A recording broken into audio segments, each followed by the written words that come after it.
আসসালামু আলাইকুম রহমতুল্লাহ। বন্ধুরা, আমরা আরেকটি নিয়োগ বিজ্ঞপ্তি নিয়েছি, সরকারি, একদম সম্পূর্ণ সরকারি নিয়োগ বিজ্ঞপ্তি। যারা এই পদে আবেদন করবেন তারা অবশ্যই আপনারা পদগুলো দেখে নেবেন। জেলা পরিষদের নিয়োগ বিজ্ঞপ্তি দিয়েছে। জেলা পরিষদের নিয়োগ বিজ্ঞপ্তিতে বিভিন্ন ক্যাটাগরি রয়েছে, মানে এখানে গ্রেড স্কেলও রয়েছে অনেক ভালো। কম্পিউটার অপারেটর, সাথে গ্রন্থাগার সহকারী, কার্যক্রম সহকারী, ড্রাইভার, চেন অফিস সহায়ক, চৌকিদার সহ, মালি সহ সব ধরনের নিয়োগ বিজ্ঞপ্তি দিয়েছে জেলা পরিষদে। আপনারা যারা এই আবেদনগুলো খুঁজতেছেন অবশ্যই ভিডিওটি শেষ পর্যন্ত দেখেন। এখানে কবে আবেদন শুরু, কবে আবেদন শেষ, সম্পূর্ণ ভিডিও থাকছে আজকের ভিডিওতে। এবং আমার এই চ্যানেলটি যাদের ভালো লাগে অবশ্যই সাবস্ক্রাইব করে পাশে থাকুন।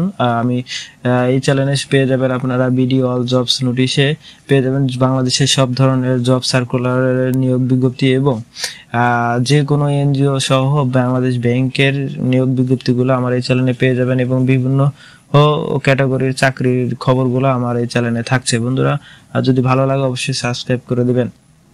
বন্ধুরা, চলে যাই তাহলে নিয়োগ বিজ্ঞপ্তি দিয়েছে পার্বত্য চট্টগ্রাম বিষয়ক মন্ত্রণালয়, বান্দরবান পার্বত্য জেলা পরিষদে।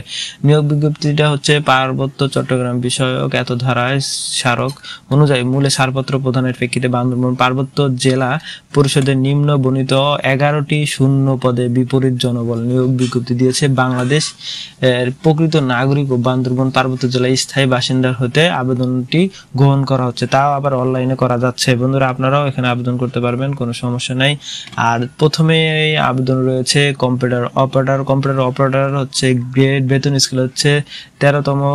আর পদ সংখ্যা ফাঁকা রয়েছে একজন, বয়সীমা 18 থেকে 32 এবং শিক্ষাগত যোগ্যতা নেবে এসএসসি, এইচএসসি এই সমমান পরীক্ষা উভয় ক্ষেত্রে দ্বিতীয় বিভাগে পাস সহ কোন স্বীকৃতি প্রতিষ্ঠান হইতে কম্পিউটারে MS Word, Excel, PowerPoint এবং এমএস এক্সেল কোর্স সার্টিফিকেট এবং কম্পিউটারে গতিসম্পন্ন থাকতে হবে 30-35। বন্ধুরা, যারা এই অফিস কম্পিউটার অপারেটরে আবেদন করবেন তাদের অবশ্যই কম্পিউটার জানা থাকতে হবে এবং কম্পিউটার জানা থাকা অবস্থায় একটু সার্টিফিকেট থাকতে হবে। আর গ্রন্থাগার সহকারী যারা আবেদন করবেন তাদের অবশ্যই বেতন স্কেল 16তম গ্রেডে চলে আসবে এবং 18 থেকে 32 বছরের প্রার্থী এখানে আবেদন করতে পারবেন এবং শিক্ষাগত যোগ্যতা থাকবে এসএসসি সমান পরীক্ষায় পাস, তবে লাইব্রেরি সার্টিফিকেট কোর্স সম্পাদনকারীর অগ্রাধিকার দেওয়া হবে। বন্ধুরা, যারা গ্রন্থাগারে আবেদন করবেন তাদের যদি গ্রন্থাগার সার্টিফিকেট থাকে তারা প্রাধান্য বেশি দেওয়া হবে। এবং কার্য সহকারী পদ সংখ্যা ফাঁকা রয়েছে 2টি, বয়সসীমা একই এবং শিক্ষাগত যোগ্যতা এসএসসি পাস, নির্মাণ কাজে 2 বছরের বাস্তব অভিজ্ঞতা সম্পন্ন হতে হবে। যারা এখানে আবেদন করবেন তারা অবশ্যই 2 বছরের অভিজ্ঞতা সম্পন্ন লাগবে। এবং ড্রাইভার নেবেন একজন, ড্রাইভারের অষ্টম শ্রেণী পাস হলে এখানে আবেদন করতে পারবেন। চেয়ারম্যান নেবেন একজন এবং অফিস সহায়ক নেবেন একজন, চৌকিদার নেবেন একজন, মালি নেবেন একজন। এখানে শিক্ষাগত যোগ্যতা অষ্টম শ্রেণী পাস থাকলে আপনি এখানে আবেদন করতে পারবেন। এবং উল্লেখযোগ্য যে স্মারক অনুযায়ী এখানে আবেদন করার প্রক্রিয়া বান্দরবান পার্বত্য জেলা পরিষদ ওয়েবসাইটে গেলে আপনি আবেদন প্রক্রিয়া জানতে পারবেন এবং আবেদন নিয়োগ ছাড়পত্রগুলো আপনি এই ওয়েবসাইটে দেওয়া আছে।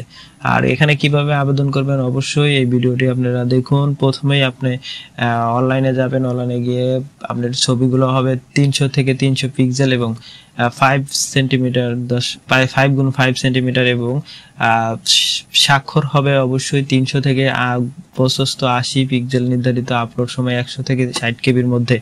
নির্ভুলভাবে সাবমিট করবেন অ্যাপ্লিকেশন নির্ভুলভাবে সাবমিট করার পরে আপনার একটা ইউজার আইডি পেয়ে যাবেন। ইউজার আইডি পাওয়ার পরেই আপনার আবেদন অনুযায়ী 72 ঘন্টার ভিতরে 1 থেকে 4 যে ফিটে নির্ধারণ করেছে 112 টাকা আপনার টেলিটকের মাধ্যমে কেটে নেবে অটো। এটা সম্পূর্ণ সরকারি চাকরিজীবীদের জন্য। যারা সরকারি চাকরি করতে চান তারা অবশ্যই এখানে আবেদন করবেন এবং অন্য যে পদগুলো আছে সম্পূর্ণ 56 টাকা কেটে নেবেন। অবশ্যই অ্যাপ্লিকেশনের পর 72 ঘন্টার মধ্যে আপনার পেমেন্টটি সম্পূর্ণ করবেন এবং বিকাশের মাধ্যমে আবেদন ফি প্রদানের প্রক্রিয়াও রয়েছে। প্রথম ধাপ এই ওয়েবসাইটে যাবেন, তারপরে অনলাইনে অপশনে গেলে আপনার ওই বিকাশের অপশনটি মার্চেন্ট পেমেন্টটি চলে আসবে, সাথে সাথে ধাপ প্রকাশ করবেন। দ্বিতীয় ধাপে মোবাইল বিকাশ নাম্বার দিবেন, চতুর্থ ধাপে তৃতীয় ধাপে মোবাইল বিকাশ নাম্বারে ভেরিফিকেশন নাম্বার দিবেন, চতুর্থ ধাপে বিকাশ পিন দিয়ে এসএমএস পে অবশ্যই সংরক্ষণ করে রাখবেন, তাহলে আপনার আবেদনটি সম্পূর্ণ হবে। বন্ধুরা, এখানে আবেদন করা একদম খুব সহজেই দিয়ে দিয়েছে। আপনারা যারা এখানে আবেদন করতে চান পার্বত্য চট্টগ্রামে বান্দরবান জেলায় তারা অবশ্যই এই ভিডিওটি দেখে নেবেন এবং বন্ধুরা আমার এই চ্যানেলটি সাবস্ক্রাইব করে পাশে থাকবেন। আজকের ভিডিও এখানেই, পরবর্তী এই নিয়োগ বিজ্ঞপ্তির জন্য অপেক্ষা করুন। আসসালামু আলাইকুম রহমতুল্লাহ।